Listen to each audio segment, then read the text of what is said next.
Hi hello ಸ್ನೇಹಿತರೆ, ಎಲ್ಲರೂ ಹೇಗಿದ್ದೀರಿ? ನಾನು ನಿಮ್ಮ ಕಿಲಾಡಿ ಕನ್ನಡಿಗ. ಸ್ನೇಹಿತರೆ, ಇವತ್ತಿನ ಈ ಒಂದು ವಿಡಿಯೋದಲ್ಲಿ ಝೊಮೊಟೊ, ಸ್ವಿಗ್ಗಿ ಹಾಗೆ ಡೆಲಿವರಿಗೆ ಸಂಬಂಧಪಟ್ಟಂಗೆ ಒಂದು ಟಾಪಿಕ್ನ ತಗೊಂಬಂದಿದ್ದೀನಿ.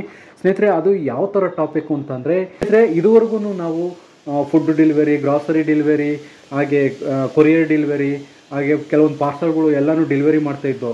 ಸೊ ಇನ್ನು ಮೇಲೆ ಇನ್ನೊಂದು 2-3 ತಿಂಗಳೊಳಗಡೆ ಆದಷ್ಟು ಬೇಗ ನಾವು ಡ್ರಿಂಕ್ಸ್ನ ಡೆಲಿವರಿ ಮಾಡಬೇಕಾಗುತ್ತೆ. ಹೌದು ಸ್ನೇಹಿತರೆ, ಇನ್ಮೇಲೆ ನಾವು ಮದ್ಯಪಾನನೂ ಕೂಡ ಡೆಲಿವರಿ ಮಾಡಬೇಕಾಗುತ್ತೆ. ಅದು ಹೇಗೆ ಅಂತಂದರೆ, ಆಲ್ರೆಡಿ ಇನ್ನೊಂದು 2-3 ತಿಂಗಳೊಳಗಡೆ ಇದು ಇನ್ಕ್ಲೂಡ್ ಆಗಿಬಿಡುತ್ತೆ. ಸೊ ಇದು ಏನು ಇನ್ಕ್ಲೂಡ್ ಆಗ್ತಿದೆಯೋ ಇದು ಡೆಲಿವರಿ ಬಾಯ್ಸ್ಗಳಿಗೆ ಹೆಚ್ಚಿಗೆ ಅರ್ನ್ ಆಗೋಕ್ಕೆ ಸಹಾಯ ಆಗುತ್ತೋ, ಅಥವಾ ಡ್ರಿಂಕ್ಸ್ಗೆ ಅಡಿಕ್ಟ್ ಆಗಿರ್ತಾರಲ್ಲ, ಅಂದರೆ ಆಲ್ಕೋಹಾಲು ಮದ್ಯ ಸೇವನೆ ಮಾಡ್ತಾ ಇರ್ತಾರಲ್ಲ, ಇಂಥವ್ರಿಗೆ ಈಸಿ ಆಗಲಿ ಅಂತ ಈ ಥರ ಸರ್ಕಾರ ಮಾಡ್ತಿದೆಯೋ ನನಗಂತೂ ಗೊತ್ತಿರ್ತಿಲ್ಲ. ಆದರೆ ನಮ್ಮ ಕರ್ನಾಟಕ ರಾಜ್ಯ ಸರ್ಕಾರ ಅಥವಾ ಯಾವುದೇ ಆಗಿರ್ಬೋದು, ಇಂತಹ ಕೆಲಸಗಳಿಗೆ ಆದಷ್ಟು ಬೇಗ ಅಪ್ರೂವಲ್ ಕೊಟ್ಬಿಡ್ತಾರೆ.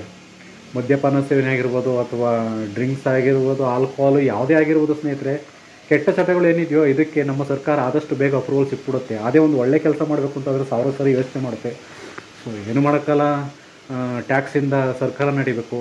ಸೊ ಆ ಟ್ಯಾಕ್ಸು ಯಾವ ಕಡೆಯಿಂದ ಹೆಚ್ಚಿಗೆ ಬರುತ್ತೆ ಅಂತ ಸರ್ಕಾರನೂ ಯೋಚನೆ ಮಾಡುತ್ತೆ. ಸೊ ಇದಕ್ಕೆ ಸಂಬಂಧಪಟ್ಟಂಗೆ ಯಾವುದೇ ಥರದ್ದು ಡೆವಲಪ್ಮೆಂಟ್ ಮಾಡೋಕ್ಕೋದ್ರೂ ಆದಷ್ಟು ಬೇಗ ಅಪ್ರೂವಲ್ ಸಿಕ್ಬಿಡುತ್ತೆ ನನ್ನ ಪ್ರಕಾರ. ಆಲ್ರೆಡಿ ಇದಕ್ಕೆ ಸಂಬಂಧಪಟ್ಟಂಗೆ ಎಲ್ಲ ಕಾರ್ಯಾಚರಣೆಗಳು ನಡೀತಾ ಇದೆ. ಆದಷ್ಟು ಇದು ಅಪ್ರೂವಲ್ ಸಿಗುತ್ತೆ. ಈಗ ನಮ್ಮ ದೇಶದಲ್ಲಿ ನೋಡೋದಾದರೆ ಒಂದು 6-7 ರಾಜ್ಯಗಳಲ್ಲಿ ಇದಕ್ಕೆ ಪರ್ಮಿಷನ್ನ ತಗೊಳ್ಳೋಕ್ಕೆ ಪ್ರಯತ್ನ ಪಡ್ತಾ ಇದ್ದಾರೆ. ಅದರಲ್ಲಿ ನಮ್ಮ ಕರ್ನಾಟಕನೂ ಕೂಡ ಒಂದು. ಸೊ ಇದನ್ನು ರಿಜೆಕ್ಟ್ ಮಾಡೋವಂಥ ಯಾವುದೇ ಸಾಧ್ಯತೆ ಇಲ್ಲ. ಆಲ್ಮೋಸ್ಟ್ ಇದು ಅಪ್ರೂವಲ್ ಸಿಕ್ಬಿಡುತ್ತೆ. ಸೊ ಇನ್ಮೇಲೆ ನಾವು ಫುಡ್ ಡೆಲಿವರಿ ಏನು ಮಾಡ್ತಾಯಿದ್ವೋ ಅದೇ ಜಾಗದಲ್ಲಿ ಆಲ್ಕೋಹಾಲ್ ಕೂಡ ಡೆಲಿವರಿ ಮಾಡಬೇಕಾಗುತ್ತೆ. ಯಾವುದು ಸ್ನೇಹಿತರೆ, ಇನ್ಮೇಲೆ ನಾವು ಡ್ರಿಂಕ್ಸನ್ನು ಕೂಡ ಡೆಲಿವರಿ ಮಾಡಬೇಕಾಗುತ್ತೆ. ಸೊ ಇದು ಒಂದು ಉತ್ತಮ ಬೆಳವಣಿಗೆ ಅಂತ ಹೇಳ್ಬೇಕಾ, ಅಥವಾ ಎಲ್ಲಿಗೆ ಬಂತು ನಮ್ಮ ದೇಶ ಅಂತ ಹೇಳ್ಬೇಕಾ, ಏನು ಮಾಡಬೇಕಲ್ಲ. ಇಷ್ಟು ದಿವಸ ನಾವು ಹಸುವಿಗೋಸ್ಕರ ಊಟ ತಗೊಂಡು ಹೋಗ್ತಾಯಿದ್ವಿ.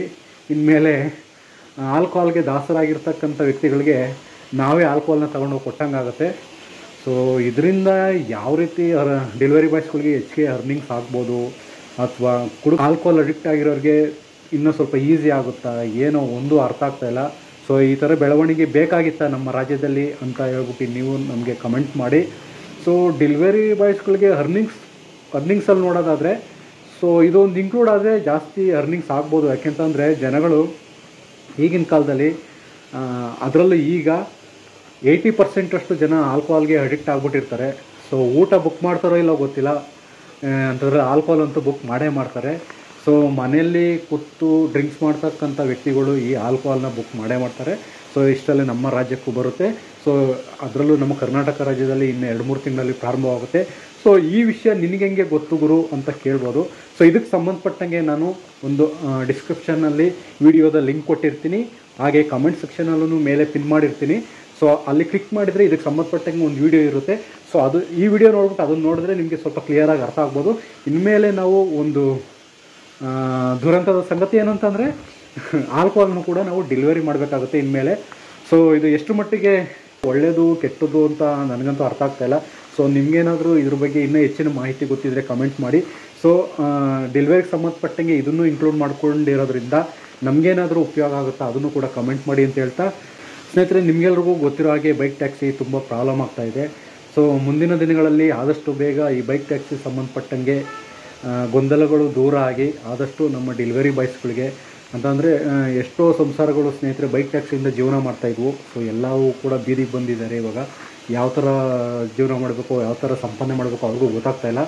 ಸೊ ಆದಷ್ಟು ಬೇಗ ಬೈಕ್ ಟ್ಯಾಕ್ಸಿ ಅನ್ನೋದನ್ನು ಲೀಗಲ್ ಮಾಡಬೇಕಾ, ಅಥವಾ ಪರ್ಮಿಷನ್ ಕೊಡಬೇಕಾ, ಅಥವಾ ಯಾವುದೇ ರೀತಿ ಬೈಕ್ ರೈಡರ್ಸ್ಗಳಿಗೆ ಬೈಕ್ ಟ್ಯಾಕ್ಸಿಯಿಂದ ಏನಾಗಿತ್ತು ಅಂತಂದರೆ ಸ್ನೇಹಿತರೆ, ಒಂದು ಸ್ವಲ್ಪ ಉದ್ಯೋಗ ಸೃಷ್ಟಿ ಆಗಿತ್ತು. ಅದರಿಂದ ಒಂದು ಬೆಂಗಳೂರಲ್ಲಿ ಒಂದು 1000 ಗಾಡಿಗಳು ಬೈಕ್ ಟ್ಯಾಕ್ಸಿಗಳು ಮಾಡ್ತಾಯಿದ್ರು. 1000 ಬೈಕ್ ರೈಡರ್ಸು ತಮ್ಮ ಜೀವನವನ್ನು ಸಾಗಿಸ್ತಾಯಿದ್ರು. ಇದರಲ್ಲಿ ತಮ್ಮ ಮಕ್ಕಳುಗಳ್ನ ಓದಿಸ್ತಾಯಿದ್ರು. ಮನೆ ಬಾಡಿಗೆ, ರೇಷನ್ನು, ತನ್ನ ಸಂಸಾರ ಎಲ್ಲ ಕೂಡ ಇದರಲ್ಲೇ ಸಾಗಿಸ್ತಾಯಿದ್ರು. ಡೈಲಿ ಖರ್ಚುಗಳದ್ದು ಒಂದು 700-800 ರೂಪಾಯಿ ಹೆಂಗೋ ದುಡ್ಕೊಂಡು ಹೋಗ್ತಾಯಿದ್ರು, ಹೆಂಗೋ ಜೀವನ ನಡೀತಾಯಿತ್ತು.